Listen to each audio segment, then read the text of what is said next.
Welcome to NACTV Reads the News. My name is Jeremy Vogt, and I'm one of many volunteers that help create programming for our station.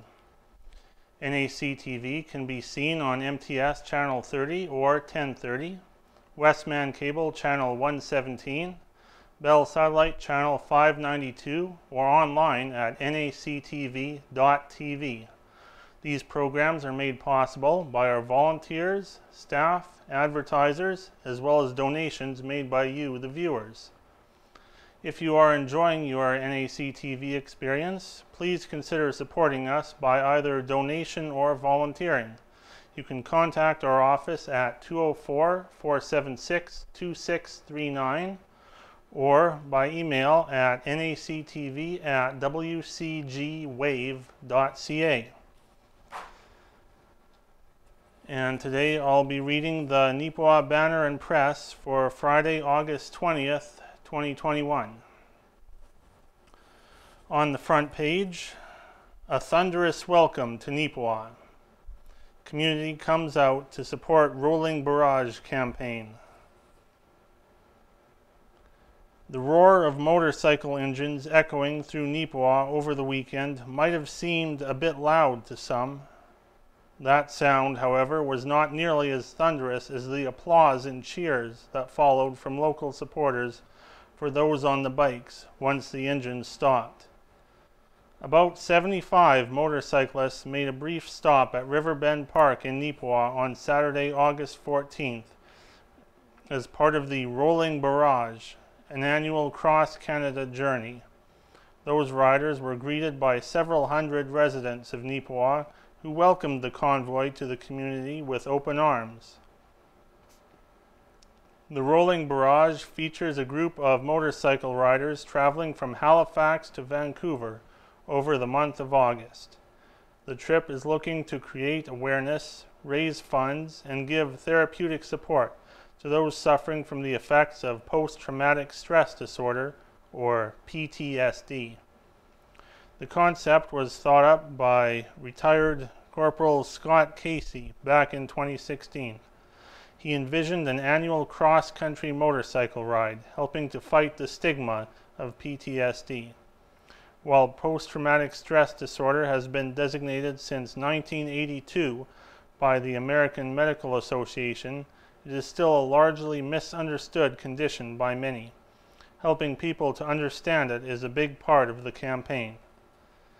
The rest of the article is continued on page 11, but first, on the front page, we have some pictures. About 75 motorcyclists arrived in Neepawa on Saturday, August 14th as part of the Rolling Barrage fundraiser for those dealing with post-traumatic stress disorder. Several hundred Neepawa residents would welcome those riders to Riverbend Park.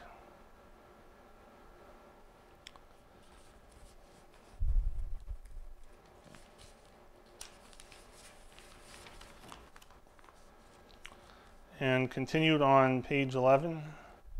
Another important aspect is the raising of funds for programs that help military members, veterans, and first responders, both serving and retired, get treatment to live with the mental injuries they received from their service. The initial ride in 2017 celebrated the 150th birthday of our nation and the 100th anniversary of the Battle of Vimy Ridge, where the ride derives its namesake. Canadians developed the creeping barrage tactic for artillery fire, and it was the crucial component of the Vimy success. Paul Harmon is the National Executive Chair for the Rolling Barrage.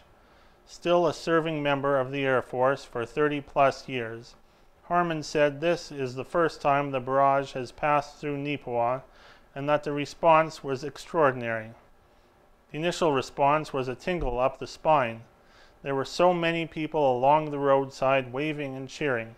It reminded me of the Highway to Heroes ride out in Ontario, which I've participated in as well. Seeing people lined up along the roadside, just paying honor and respect. This was honestly a very touching moment to see the town of Neepawa put out this sort of response. I just want to thank every single citizen for their support. It's just fantastic, said Harmon. As special as the day was to many riders, it perhaps had a touch more importance to Marcus Goldaid. Formerly of Neepawa, Goldaid now resides in Winnipeg and assisted with the coordination of the Manitoba portion of the event. Goldaid said the arrival in Neepawa was something special. We've had nothing but great support so far from the Winnipeg Police Service, the Manitoba RCMP, and Neepawa. Just the initial impressions is just amazing. Seeing this turnout, this is the best we've seen so far in Manitoba, in my opinion, Goldaid said. The stop in Neepawa featured more than just a simple lunch break and chance to top up the fuel tanks. Sergeant Mark Morehouse of the Spruce Plains RCMP also presented a check for $500 to the Rolling Barrage. Harmon expressed his appreciation for Neepawa, adding that it's these types of stops that have noticeable significances for the riders involved. You see people who have PTSD coming out of their shell and talking, discussing their situation, and probably more than they have with any of their counselors. There is therapeutic value to this ride. And there's another accompanying picture. Spruce Plains RCMP Sergeant Mark Morehouse presents a check for $500 to members of the Rolling Barrage fundraiser. With Sergeant Morehouse in the photo are Rolling Barrage riders Darcy Peters, Marcus Goldaid, and National Executive Chair Paul Harmon.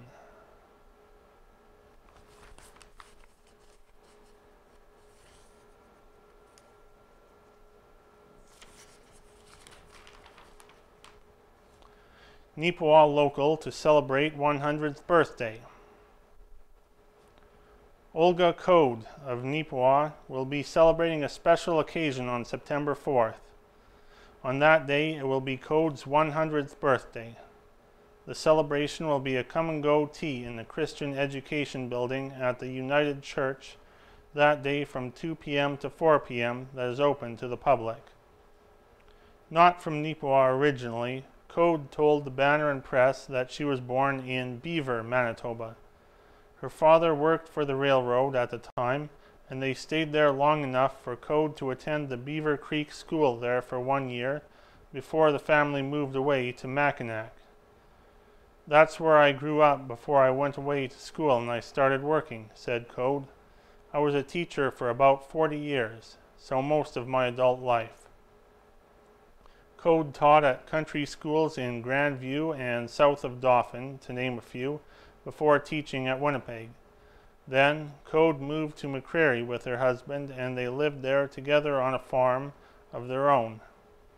Then, after 60 years and her husband's passing, she moved to Neepawa in the fall of 2008.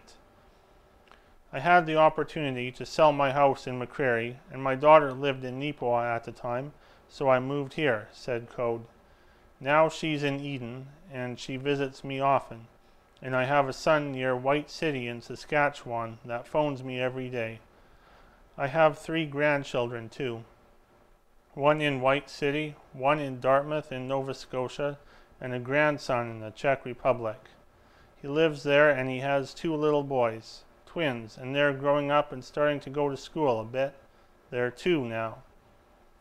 In her youth, Code was extensively active. Her pastimes ranged from a variety of activities such as bicycling, hiking, cross-country skiing, fishing, and much more.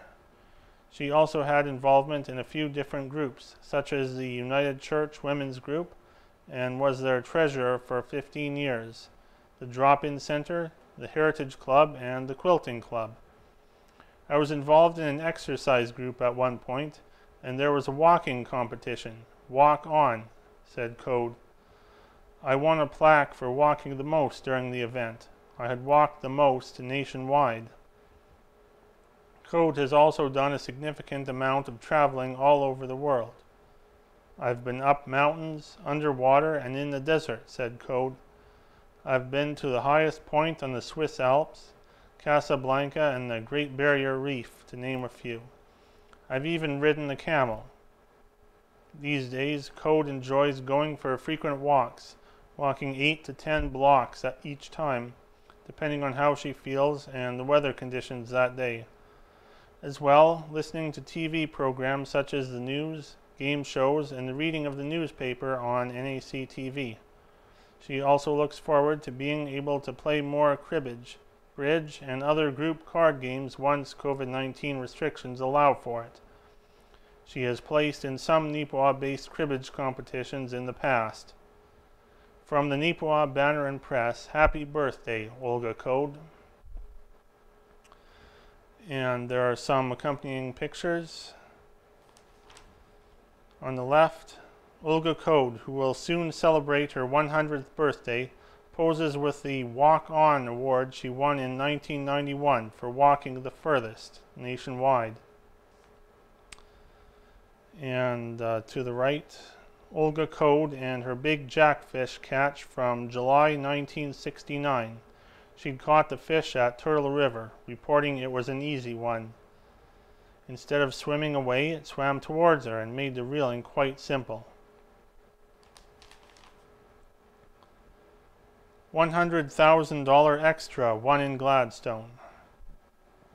Cindy Hulsman needed to remind herself to breathe normally after checking her daily grand ticket for the June 7th draw and discovering she had won $100,000 on the extra she added to her ticket. I started hyperventilating, she laughed when claiming her ticket at the Winnipeg prize office. I had to check the ticket a few times and ask the retailer to check it again because I couldn't get myself together to count how many zeros there were. By the time I left the store, my mask was wet from all the hyperventilation, she continued. It was crazy. The Gladstone local said she hasn't made any plans for her winnings yet and plans to take her time deciding what she'll do. For now, I'm just going to pay some bills and put the rest of the money away, she said. We'll decide what to do with it later on. Hulsman purchased her winning ticket at the Eli Esso, located at Highways 1 and 248 in Eli. She won her extra prize by matching the last 6 digits of the extra number drawn on June 7th.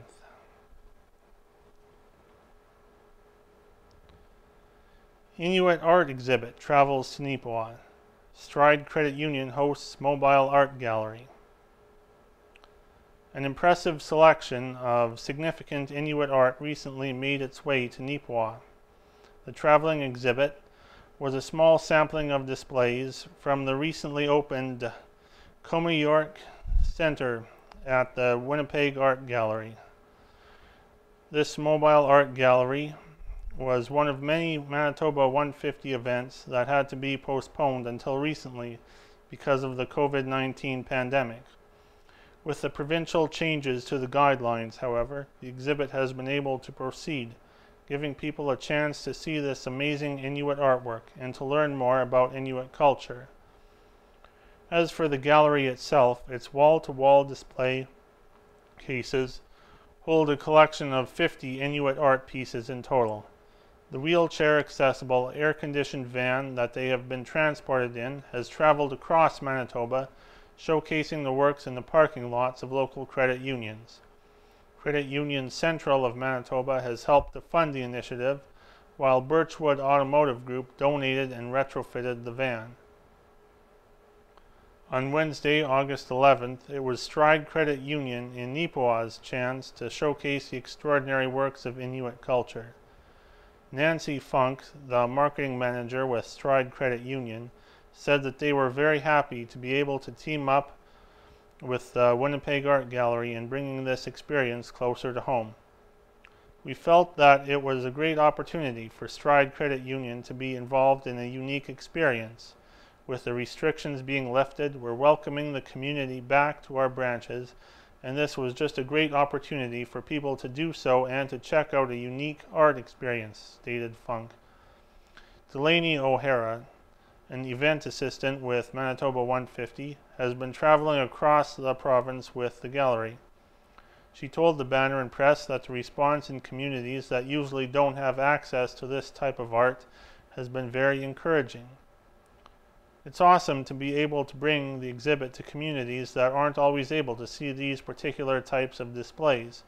or can't make it into Winnipeg. And especially with the Inuit artwork, a lot of people have not seen it before. So it's very special to be able to bring around the province and have people experience it, O'Hara said. The reaction so far has been really positive. People are interested in the different materials that are used, especially the felt and the soapstone. It's just been great. Komayuk is an Inuktitut word meaning it is bright. And there are two pictures associated with the article. On the top picture, inside the traveling Inuit art gallery, over 50 pieces of traditional Inuit art are on display. And in the bottom picture, the mobile exhibit was located outside Stride Credit Union in Neepawa on August 11th. And a reminder that NACTV Bigger Bingo is on every Wednesday night at 7 p.m. And the Bonanza pot is now over $11,000. And bingo packages are $12, and you can call here at the NACTV office at 204-476-2639 or Val Wilson at 204-841-0448.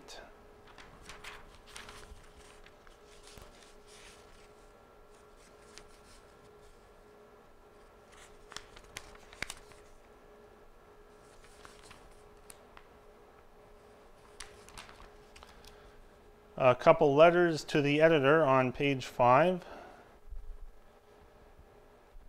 And the first one is from Ken Waddell, the publisher of Neepawa Banner and Press, entitled A Tribute to Leonard Parramore. I, along with the Banner and Press staff, were very saddened to hear that Leonard Parramore passed this past weekend. Members of his family contacted me with the news. Leonard wrote more letters to the editor than any other person in the history of the Banner. Many people misunderstood the relationship that Leonard and I had. His letters often hit hard at me and conservative views in general. There were times when I think he was right and times where I think he was wrong. Nevertheless, I always valued his opinions and his friendship. We were friends for nearly 50 years, and he will be missed. Just in the past year, Leonard wrote an extensive family history, which I had the privilege to read. He also told me he wanted to keep writing letters until he was 80, and he was 80 when he passed away. Our condolences to his wife Cleo and all his many family members. And below that, another letter entitled Seniors, Don't Be Afraid to Be Vocal. Well, we have an election coming up, and I just want to remind seniors to forcibly make their hopes and needs clear to the candidates when they come a-knocking at your door. Please, don't just wish them well and send them on their way. Take the time to discuss seniors trying to manage on a fixed income with food prices rising, the high cost of running a car, some of us still have to doctor in Brandon, pick up our mail, etc., the high cost of prescriptions and over-the-counter medications, maintaining a home if not yet ready for senior housing, and so on. Even though working all our adult lives, prior earnings and savings did not keep up with the costs we are faced with today. Senior women are especially impacted, their wage level being far below that of men, affecting their CPP and other pensions, yet expenses are the same. There are many ways all levels of government, including local chambers of commerce, could give seniors a break. Seniors, please be vocal. We can be a force to be reckoned with. If the status quo gives you no satisfaction, don't be afraid of change, whether it is federal, provincial, or local. Don't be shy about asking for a senior's discount at retail outlets. Shop around if possible. Seniors don't want to seem whiny, but there is not a whole lot of things they can give up to make ends meet. Research the various parties' platforms and analyze which one best understands what seniors in 2021 are going through. From Jackie Snyder of Neepawa.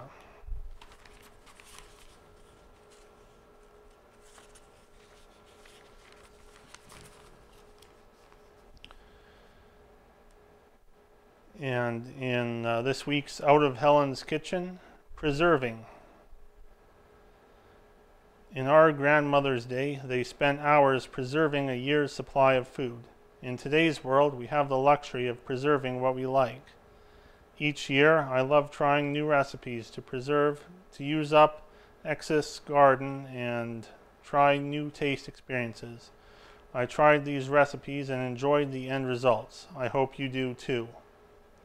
And there are 3 recipes, one for beet relish, one for Marianne's cream chunks, and one for piccalilli.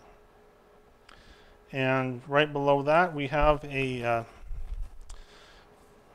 photograph, a view into the past, an aerial image of Neepawa from the 1960s, looking south on Mountain Avenue. And from this picture we can see a few familiar buildings that still exist, as well as quite a few things that have changed. And on the same page we have the Spruce Plains RCMP report. During the week of August 9th to August 15th, Spruce Plains RCMP dealt with 54 police activities. On August 9th, RCMP responded to a report of a person breaching a release order condition in the RM of North Cypress Langford. Police arrested and charged one person as a result, who was later released with a future court appearance. Police received a complaint of ongoing vandalism to a property in the RM of North Cypress Langford. The matter is still under investigation. Police were dispatched to a commercial alarm in Manitoba that was later determined to be false. On August 10th, RCMP pulled over a vehicle in Manitoba for driving without functioning taillights. An alcohol screening device was used on the driver, who failed. The driver was arrested, charged, and later released with a future court appearance. Police received a report of a hit and run to a vehicle in Gladstone. There were no witnesses and therefore insufficient evidence to proceed further. On August 11th, RCMP conducted a COVID compliance check at a residence in Neepawa. All persons were found complying with quarantine regulations. Police received a report of 2 dogs running on the highway in the RM of Rosedale. Police and animal control made patrols but could not locate the dogs. On August 12th, RCMP received a report of 2 youth causing a disturbance in Neepawa. The report was made for informational purposes only in case the behavior escalates. Police received a report of a dangerous driver in the municipality of Westlake Gladstone. Police made contact with the driver, who was warned for their driving actions. August 13th, RCMP conducted a COVID compliance check at a residence in the RM of Rosedale. All persons were found complying with quarantine regulations. Police engaged with several motorists who were found committing numerous Highway Traffic Act offenses. Several tickets and warnings were issued as a result. August 14th, RCMP responded to a report of a domestic assault occurring in Kelwood. Police attended and found both parties to be intoxicated, but there were no injuries, just a heated argument. The matter was deemed unfounded. Police were called back to the same residence later that night to mediate a neighbor dispute. Both parties were spoken to, and the matter was resolved without further issue. August 15th, RCMP were conducting patrols in the town of Manitoba and pulled over a vehicle that was seen exiting a bar parking lot and accelerating quickly. The driver was issued an alcohol screening test, which resulted in a warning. The driver received a driving suspension and the vehicle was impounded. RCMP conducted 29 traffic enforcement actions during this reporting period. If you have any information about these crimes or any other crimes, please contact your local RCMP office or Crime Stoppers at 1-800-222-8477. Due to the ongoing COVID-19 pandemic, the Neepawa and Manitoba RCMP detachments advise they will be limiting front counter services at the detachments until further notice. We request that you contact each detachment at 204-476-7340 for Neepawa or 204-867-2916 for Manitoba to inquire about criminal record checks or to file a report. Leave a message if needed and it will be checked the following business day. Do not leave a message if you require immediate police assistance. You must dial 204-476-7338 in Neepawa or 204-867-2751 in Manitoba or 911 to have a police officer respond to you promptly.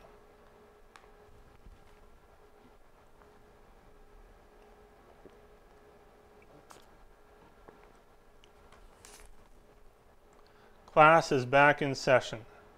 Manitoba announces return to full-time in-class learning. The summer holiday is coming to an end. As September draws nearer, students in schools will be preparing for a return to full-time in-class learning. This news came from Manitoba's PC government on August 5th, announcing that the province's school will be able to operate near normal.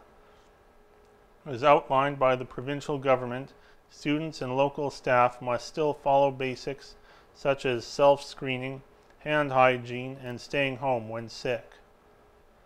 Masks are recommended for all students, staff, and visitors, but will not be required. Personal protective equipment and masks will be provided to schools. Jason Young, Superintendent for the Beautiful Plains School Division, BPSD, has confirmed that all BPSD students will be making their return on September 8th. For the division, this means that students in kindergarten to grade 6 will be able to commence the year in cohorts. Cohorting will be removed for grades 7 to 12, as outlined by Manitoba Education. Extracurricular activities following public health guidance will resume. All public health guidance will be followed, including physical distancing to the greatest extent possible. Enhanced cleaning procedures will continue to be in place, and busing will be in place with assigned seating. Our goal is to keep our students and staff safe as we make our way out of the pandemic, said Young. Mask use continues to be recommended by public health, so we are currently strongly encouraging this the same way. Our Board of Trustees plans to review and discuss this prior to the school year. Contact tracing and notifications of any cases related to schools in the BPSD are continuing, and COVID-19 level orange and red plans are in place. Technological updates made within the schools remain on standby in the event of remote learning being required by public health again. Our staff are dedicated to keeping our learning environment safe for students and staff, Young stated.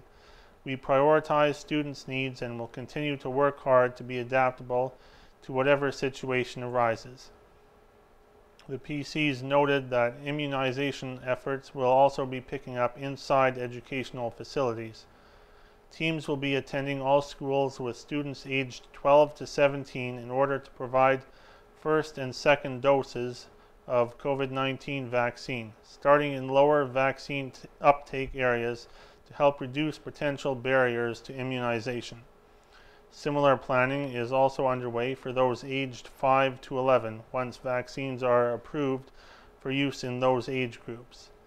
COVID-19 vaccine appointments, community-based pop-ups, medical clinics, and pharmacies will continue to be options into the school year. In addition to COVID-19 vaccination, there will be opportunities for students to catch up on regular important immunizations that may have been delayed due to the pandemic.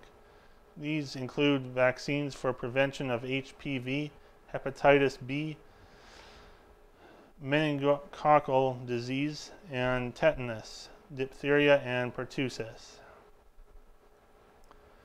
Another focus in this return to school is the mental health of students as a result of COVID-19. Young told the Banner and Press that schools in the BPSD have a holistic approach to addressing student well-being that recognizes that student learning, social, and emotional needs are all connected. Our classroom teachers assess and address student well-being in a variety of ways through programming and lesson planning.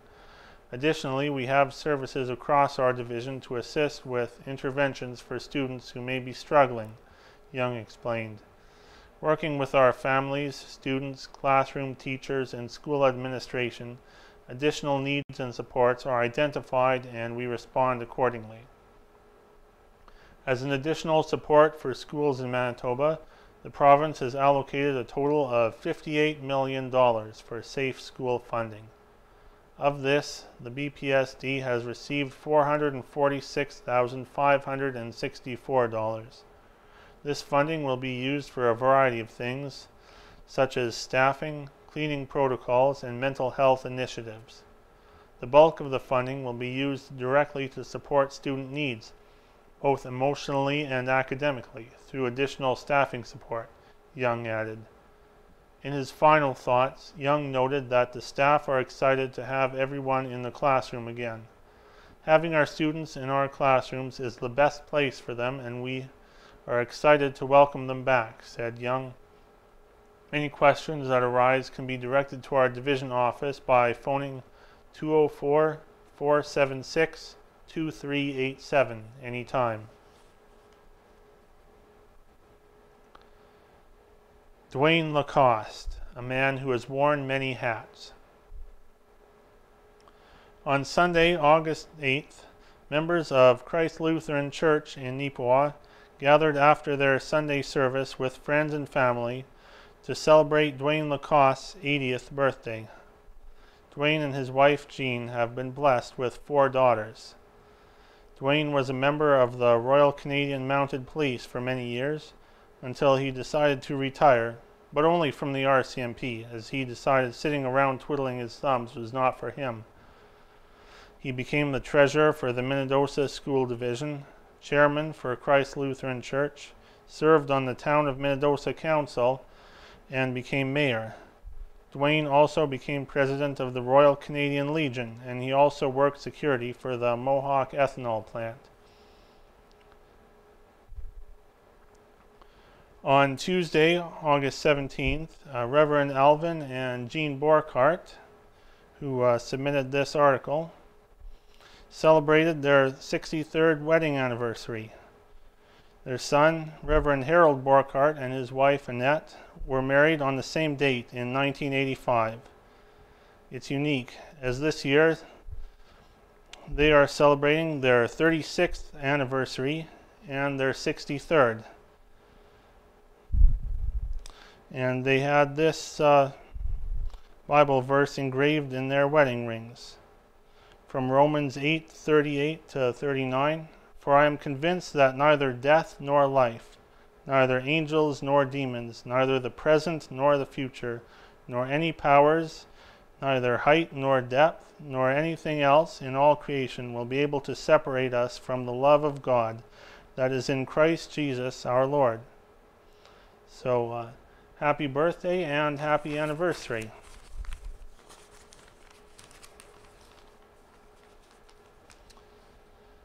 On page 9, Dan Mazier begins re-election bid. Conservative Party candidate pitches Canada's recovery plan.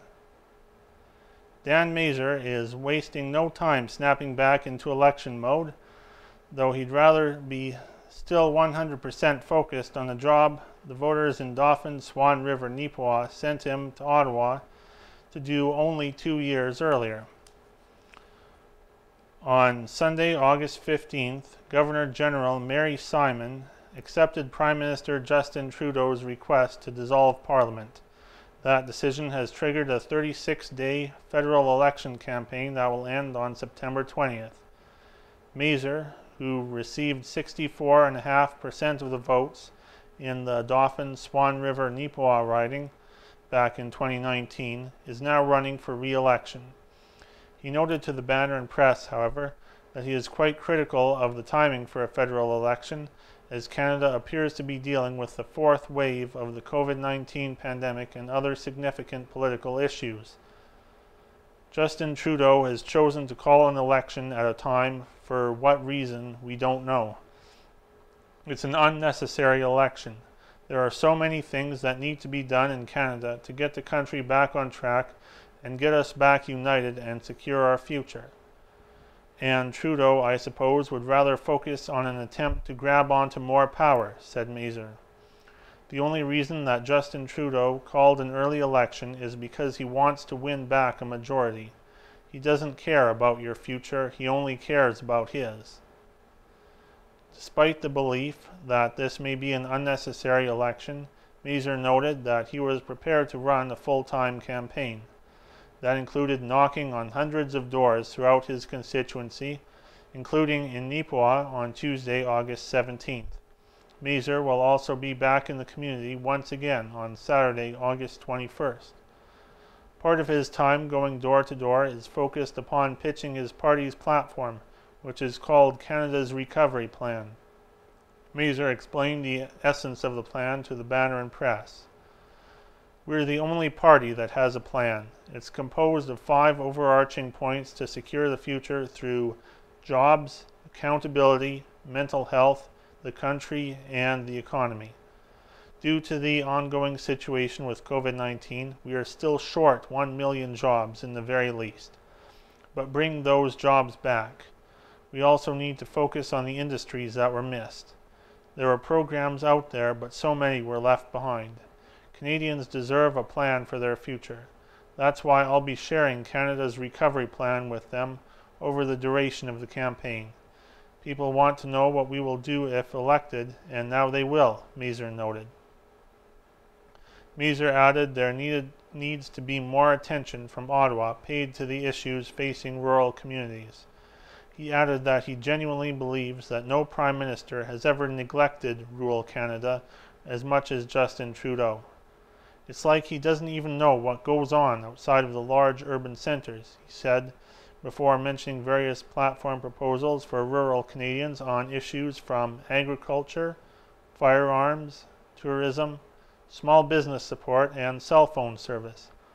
Mazur concluded his time speaking with the Banner and Press by saying this campaign is about securing the future for all Canadians.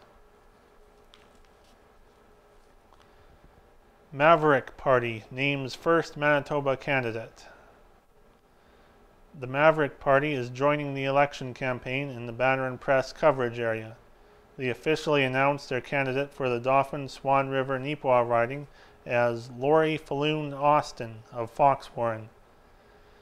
The Maverick Party, formerly known as Wexit Canada, is new to the election race, with this year as their first campaign. They are focused primarily on western provinces, with no candidates in any riding east of Manitoba. The party's platform involves major changes for the West, aiming to either change the Constitution for fair and equal treatment of the West, or to separate the western provinces from the rest of Canada to become an independent nation. Local candidate Falloon Austin grew up on a farm in Foxwarren and has been involved in her community on municipal and school boards, as well as volunteering in multiple facets. She was inspired by the party's platform and proposed amendments to the Constitution, which made her decide to step forward as the Dauphin-Swan River Neepawa candidate. Laurie is able to see the big picture, and what she sees is alarming to her, not just in her home province of Manitoba, but Western Canada as a whole. Laurie wants nothing but the best for the riding she lives in and hopes to represent, stated a press release from the Maverick Party. She is a big believer in open and honest communication with all levels of government and has every intention of using that mindset to bring us all nothing but the best advantages possible.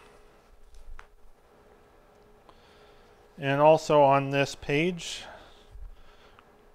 we have a picture. Stride donates to Neepawa Rotary.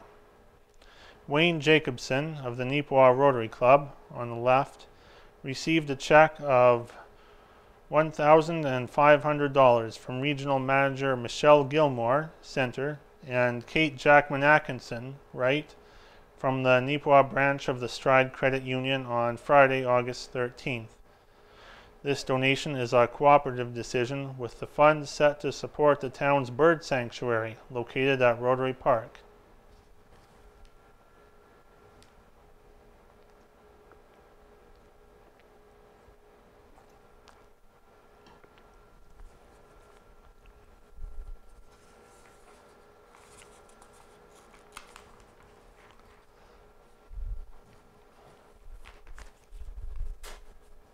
Southwestern Manitoba Zero Waste Project moving forward.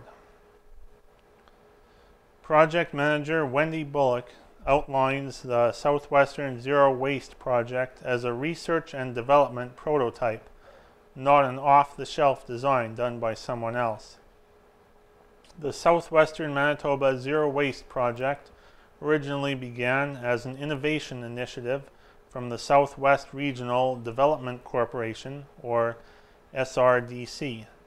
The SRDC was the last regional development corporation left in rural Manitoba following cuts by the government in 2012. The drive behind this innovation initiative was the fact that many municipal corporations' local landfills are nearing capacity. New landfills or expanding existing ones can be costly. Municipalities must construct a new site under strict government regulations or pay to transport household waste and other garbage to larger landfill facilities. Even with a relatively small site like Evergreen Environmental Technologies, the mountain of waste gathered over 15 years or so of operation appears like a mountain on the prairies. Minto Dana Reeve Doug Dowsett said, "A new cell costs $900,000. The initial cost of Evergreen was well over $1 million in the early 2000s when it was built. It was agreed that the financial and environmental benefits of a gasification system could positively affect communities and was a viable solution faced by most municipalities. For that reason, the SRDC began to promote the gasification project in the fall of 2015. On August 12th, a day after the gasifier was first turned on at Evergreen, Brian Reynolds of Celtic Power and Machining explained the history and development of the gasifier. Reynolds explained, "We take unsorted waste into a primary system where it is initially ignited with propane gas. The gas is then turned off and the waste gasifies in an oxygen-starved system." Reynolds explained that the gasification project will take the rubber off a steel rim and leave the rim behind. A typical post-gasification pile of waste includes clean steel, aluminum, glass, and a bit of other residue that can be used in pavement. The process gives off a lot of heat that could be used to heat a building, a greenhouse, or a boiler to make electricity. Reynolds said, "We have also done tests with loads of waste wood that was mostly pallets, and on little different setting, we get a beautiful batch of charcoal." Charcoal has many commercial uses, but as Reynolds said, it also works well in the barbecue. The aim is to reduce waste and avoid long hauls of garbage. The gasification unit is built within a shipping container and so is very portable. It could be used at more than one small landfill, or multiple units can be placed at one larger site. The units do have to be shut down to cool off, be emptied and refilled. Reynolds explained that a facility would have to have a few units if there was a need for ongoing heat, for a greenhouse, for example. There is great interest from the greenhouse industry, as heat is their main cost. The units would work especially well in rural or remote locations. In the northern shield areas, the rocky ground doesn't allow for burning waste. The gasifier was being tested on August 12th for emissions. Ironically, Manitoba doesn't have emissions standards for gasification systems, so Ontario standards are being used. Bullock said, "The province of Manitoba requires emissions testing to be conducted. Tests are being run to determine the greenhouse gas emissions." The Southwestern Manitoba Zero Waste Committee trusts government will license the process so it can go forward to commercialization. The interest in this process is growing, and municipalities want to be able to access the technology. The project is located at Evergreen. The committee has applied to the Climate Change and Conservation Grant for funding to support the costs of the emissions testing and provide training for the staff at Evergreen to operate the pilot prototype gasifier system. Celtic Power and Machining from Rapid City, Manitoba were engaged to build the project. The Southwestern Manitoba Zero Waste Project Committee is chaired by Reeve Doug Dowsett of the RM of Minto-Odana. Other members include John Lewis, appointed community member and past chair of the Southwest Regional Development Corporation, Monty Peckover, councillor for the RM of Minto-Odana and chair of the Evergreen Board, Dave McDonald, the manager of Evergreen Environmental Technologies, and Blake McCutcheon, the mayor of Neepawa. Other ex officio members include Danny Robidoux of Eco West, Aaron Robertson, CAO of Minto-Odana, and Gavin Reynolds of Celtic Power and Machining, as well as Bullock as project manager with Southwestern Manitoba Zero Waste Systems. From 2015 through to 2016, SRDC held numerous meetings with municipalities, the Association of Manitoba Municipalities, and government departments to share information on the project. Many RMs were very interested in this project as they faced ongoing costs of transportation of their municipal solid waste to Class 1 landfill sites. Through connections with Evergreen, a Class 1 landfill site operated by the RM of Minto-Odana, the RM of North Cypress Langford, and the towns of Carberry, Minnedosa, and Neepawa, the organization was granted an alternative license to allow the unit to be placed at the site. Ongoing searches for funding and meetings with various government departments resulted in zero results. In 2016, the SRDC engaged Eco West to begin working to fund the proposal through the Federation of Canadian Municipalities, or FCM. In August of 2017, FCM granted the RM of Minto-Odana $350,000 in funding to build the pilot prototype gasifier unit. Additional funding support of $200,000 came from Evergreen Environmental Technologies and $50,000 from the SRDC, a non-profit that closed its doors in the late fall of 2017. A committee representing the various players currently manages the project.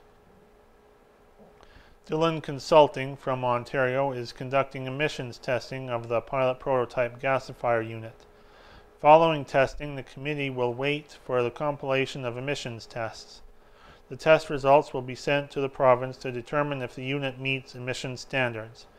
At that point, the machine concept should be approved to move forward to commercialization. The results and outcomes of the greenhouse gas emissions and other emissions tests will be sent to the Federation of Canadian Municipalities in a final report by the end of September.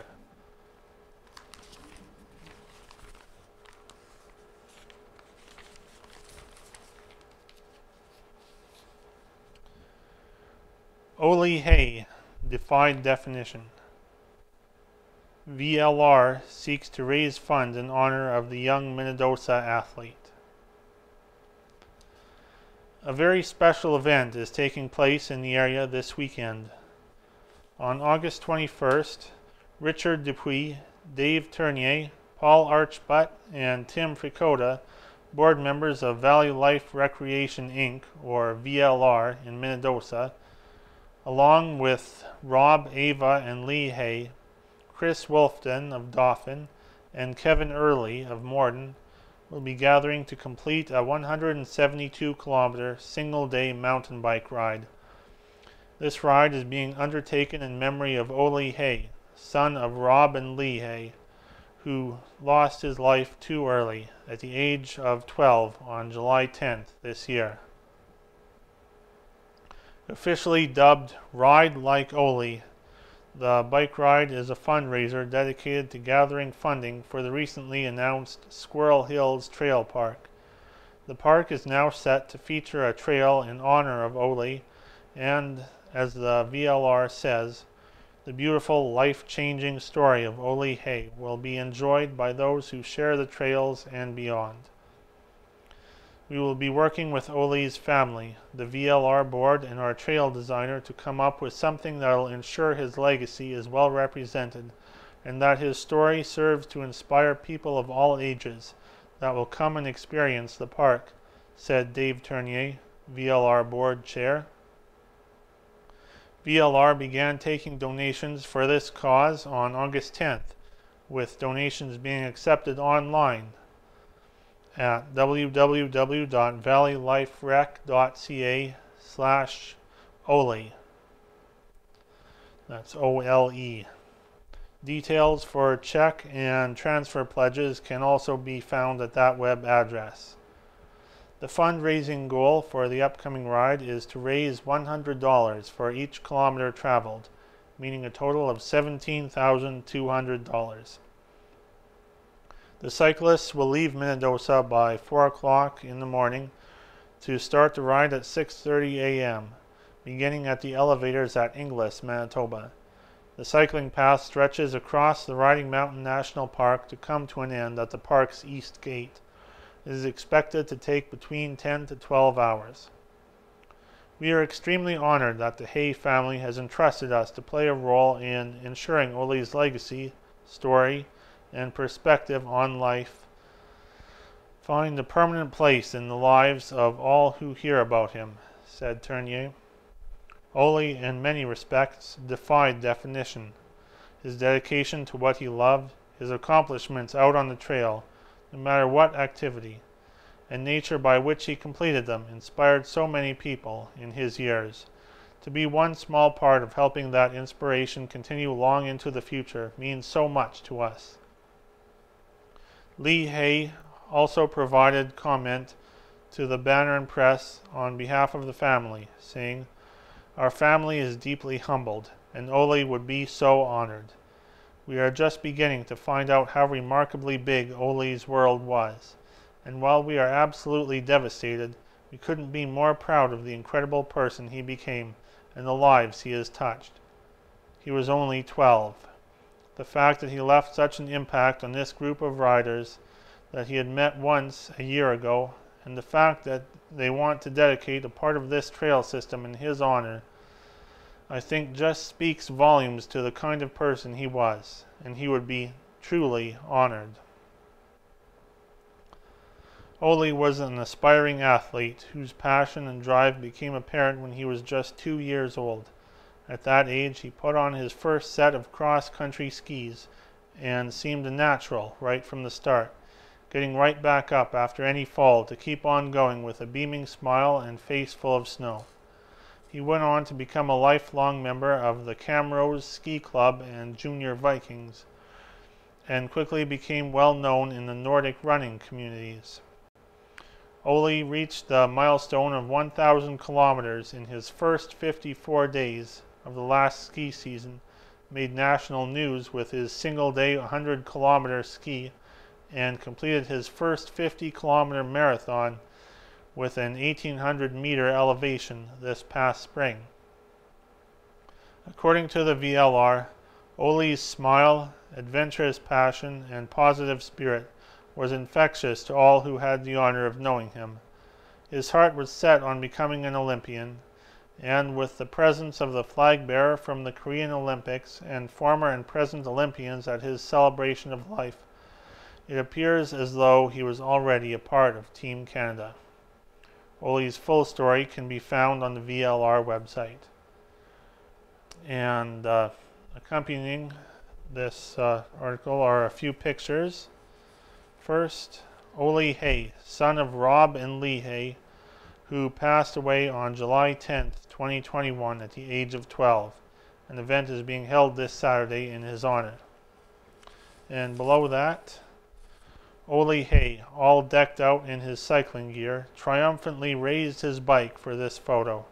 While the weather was still cold at the time, as the readership can see, Ole didn't mind one bit.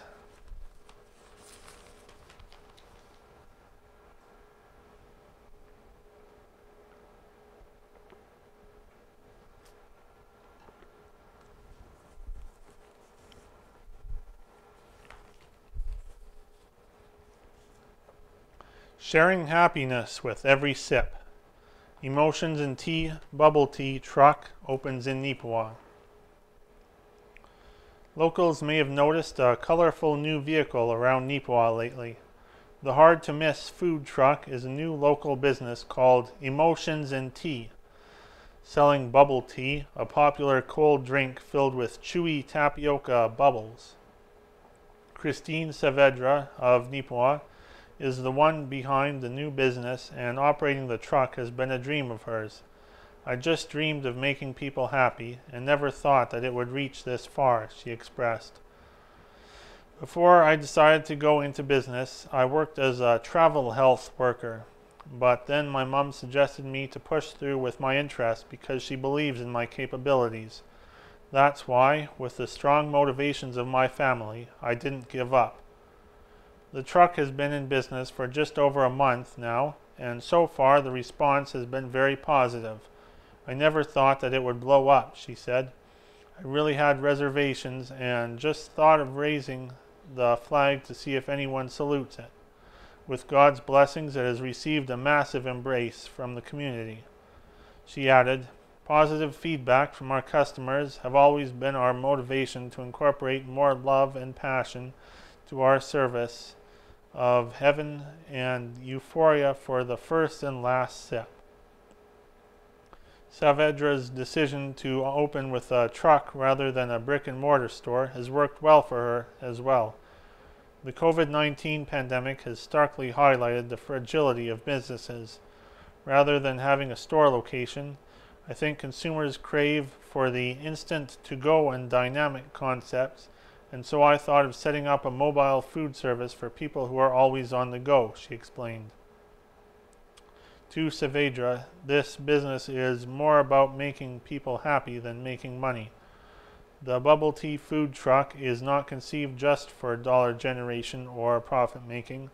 I want the people to always have the positive disposition and light mood to do and accomplish things, especially in these challenging times. She added, the truck was designed for everyone who seeks for instant refreshment and mood boosters. For those unfamiliar with the drink, bubble tea is typically made with sweetened tea and milk, served cold with tapioca bubbles in the bottom. It can be made with black tea or fruity teas, and fruit-flavored jelly can replace the tapioca depending on one's preference. The drink originated in Taiwan and has become popular in North America in recent years. The Emotions and Tea truck can usually be found in the parking lot of the former Co-op grocery store on Mountain Avenue on most weekdays. More information on their opening hours and products can be found on the business's social media pages. And accompanying the article are a few pictures. Above, the Emotions and Tea bubble tea truck has a cheery and colorful exterior. Saavedra explained that the design was inspired by a mixture of northern light scenery and the infrastructure of Taiwan. She added that the brightness of its design reflects her colorful personality. And below that is a picture of Christine Saavedra, owner and operator of Emotions and Tea.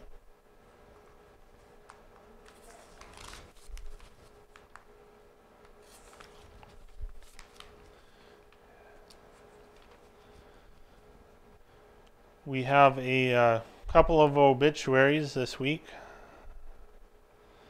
The first is for Dick Boone, father and son working in harmony, passed away May 2013. Ever lovingly remembered by his beloved wife, Frances, beloved son, Robert, co-worker on high buildings, and beloved daughter, Tammy, her inspirational trek down and up the Grand Canyon embodied the family love of climbing heights and the canyon. At the time of his passing, we were working on a neon electrical sign museum, and already had a major donation of a neon spectacular sign from Sign Friends and a 3-acre property for it. The family corporation, Intercity Neon Plastic Signs and Services, was his pride and joy, working with his wife and son 24/7 for 25 years, plus daughter Tammy when available. We traveled all over Manitoba, east to Thunder Bay, and simultaneously had a customer base in Winnipeg. We had memberships in the Sign Association of Canada, National Electric Sign, International Sign Association, NALMCO, lighting contractors, developing friends throughout North America. He installed major signs at Portage in Maine, as well as maintenance of them in other high-rise buildings in Winnipeg, Regina, and Calgary. From 1989, we traveled to the GTA annually in September, spending time with clients, suppliers, and sign companies and colleagues. We enjoyed and appreciated their friendship and support over the next 20 years and more, which led us to establish a second home close to the GTA lakeshore. He enjoyed his sign colleagues, or as he would call them, his work brothers, and son Robert became a fellow worker brother. He enjoyed working in the Neepawa, Gladstone, and Manitoba area. He loved the Lord and enjoyed attending with his family a smaller church the last 5 to 6 years of his life, and believed in doing special things for his community. Our home was full of love, music, and laughter. Dick and our kids loved to sing, and Robert and Tammy played several instruments between them, including piano. Robert had a high school rock band that he composed the music for, and they practiced in our rec room regularly. Both Robert and Tammy had vocal lessons from Roy Petty when he returned to Winnipeg, having had his own TV show. He became a great friend to the four of us. At 47, he climbed to the top of the suspension bridge over a tributary of the Amazon while doing volunteer work in Ecuador. His favorite saying was, "I've been everywhere, traveled each and every highway, flew in a helicopter beneath the rim of the magnificent Grand Canyon, whitewater rafted in Alaska, hot air ballooned in Albuquerque, flew the Big Bird over the Carpathian Mountains to visit 3 orphans we supported, rode horseback in the Black Hills, handling both his and his 4-year-old daughter's reins, cruised the Caribbean, Mediterranean, Adriatic, and Alaska, enjoyed the nightlife of Paris and other major cities." And his favorite song was "Until Then I'll Go On Singing." Unfortunately, in September of 2007, Dick had a medical emergency that affected the rest of his life. His grandparents always said he had a heart of gold, a total gem. He was predeceased by his beloved mother, Jenny, née Van Dorp, Boone, and eldest namesake brother in infancy. He loved to yodel at the top of the skyscrapers, a life much loved and well lived. Edwin Norman Craik, November 24th, 1925 to August 10th, 2021.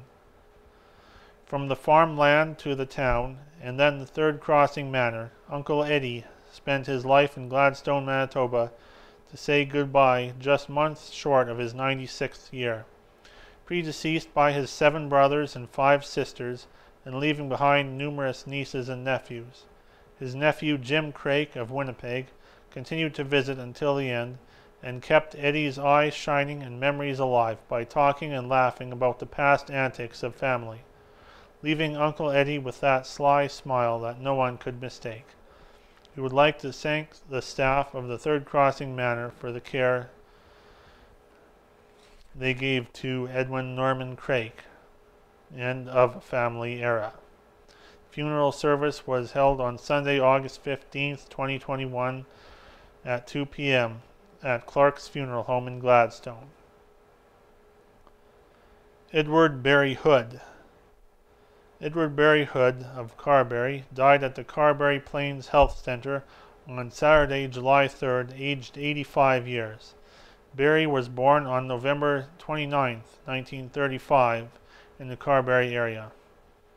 He went to Fairview School, Carberry High School, and finished with a degree in agriculture from the University of Manitoba. He worked on the family farm with his father and mother. In 1961, he married Peggy Gordon of Neepawa. They bought a half section, and together with the land willed to Barry from his uncle Tom, they farmed with his father Wallace and his brother Bruce. In 1962, Barry, Father Wallace, and neighbor A.B. Brown had 3 of the first potato contracts with Carnation Foods for 50 acres each and priced at $1 per CWT of sound potatoes as delivered to the plant. Barry followed in his father's footsteps and was a councillor for the rural municipality of North Cyprus for many years. He was a member of the Somerville United Church, which later amalgamated with Carberry. He was an active member of the Carberry Agricultural Society, belonged to the first Potato Growers Association, serving as secretary, and in later years to the Agricultural Hall of Fame Committee. Barry passed his commitment to community service to his 3 children. Barry and Peggy sold the farm to their eldest son, Mark, in 1999 and moved to reside in Carberry. Barry was predeceased by his parents Grace Naylor Hood and Wallace Hood and by his daughter Margaret Kathleen Hood. Surviving are his wife Peggy, his 3 sons, Mark Leslie, wife Terry, David Wallace, wife Dominique, Thomas Andrew James, wife Caroline, and 4 grandchildren, Eloise, Amelie, Jerome, and Damien. Also surviving are his 2 brothers, Gordon, wife Sandra, and Bruce, and their families. A private graveside service will be held at a later date with interment in Carberry Cemetery. If friends so desire, memorial donations may be made to the Carberry Community Foundation.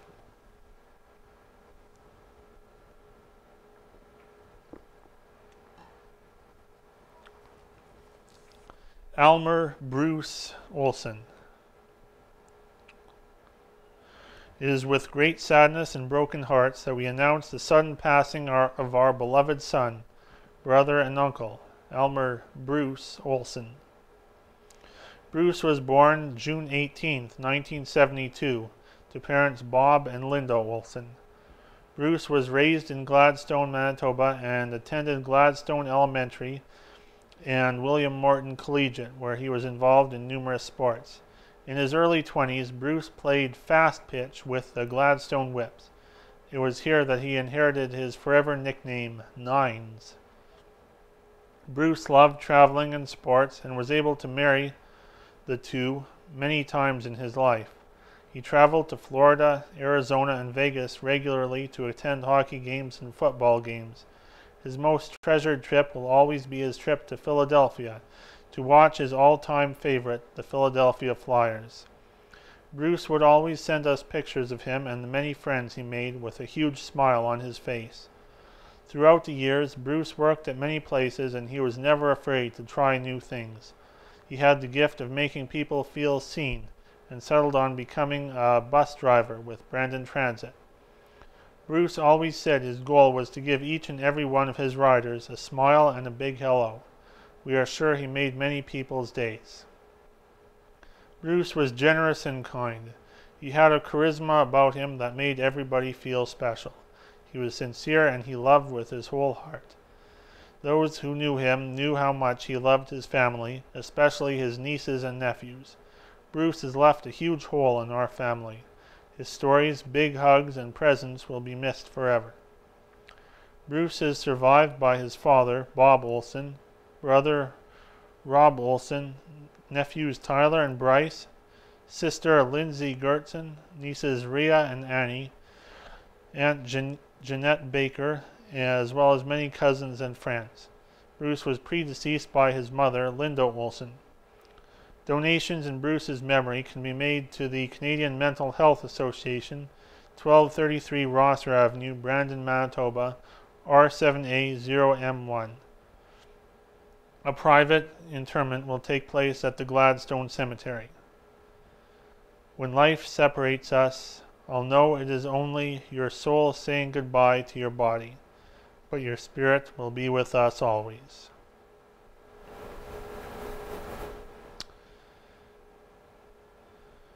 And we have a happy birthday, a happy 90th birthday to Gwen Wishart. Best birthday wishes from Wanda, Glenn, Morley, family, and friends. And there will be a come and go tea at Gladstone United Church on Saturday, August 28th from 1 to 3 p.m. No gifts, please, but donations to the Gladstone Community Food Cupboard are greatly appreciated.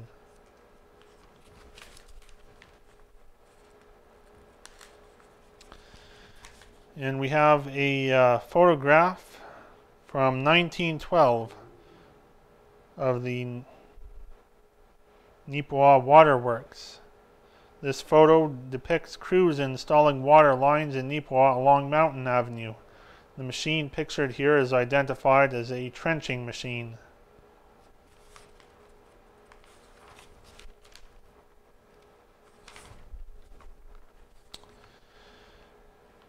And our final article for today, Town Council questioned on specific tree removal. Neepawa Town Council is reviewing the circumstances surrounding the removal of a tree at the Riverside Cemetery that perhaps should not have been removed. On Tuesday, August 11th, Cindy Kwiatkowski expressed her concern over a spruce tree taken out from her family's burial plot. Kwiatkowski outlined the history of the tree and the very special connection to the family, as it was planted in honor of her 14-year-old brother Robbie, who passed away in 1981. She stated that family had received permission from then Neepawa Mayor Homer Gill to plant it. The tree was removed from the plot between June 26th and July 6th. Members of council indicated that it did not mean to place undue stress upon the family regarding the situation. They also noted, however, that there was, unfortunately, a lack of documentation kept regarding the agreement. Council promised to review the situation and work towards some type of mutually beneficial resolution. Councillor Darren Pudlow indicated that Comfort Electric had submitted an application to the town storefront improvement program, which would be discussed later in the meeting. He then congratulated the organizers and volunteers connected with staging the Riverbend Makers Market that was held on July 23rd and 24th. Pudlow noted that he had been hearing nothing but positive comments from vendors and patrons. All proceeds from the admissions will be given to the Neepawa swimming pool to assist with future upgrades. Councillor Murray Parrott noted that due to the dry summer and strong winds recently, some broken branches have been falling from trees. He asked that individuals please, when possible, pick up the branches from their residents instead of asking the town employees to go around and spending their time picking up all these branches. He also updated that sewer and water renewals are coming up, though scheduling can change due to unforeseen circumstances.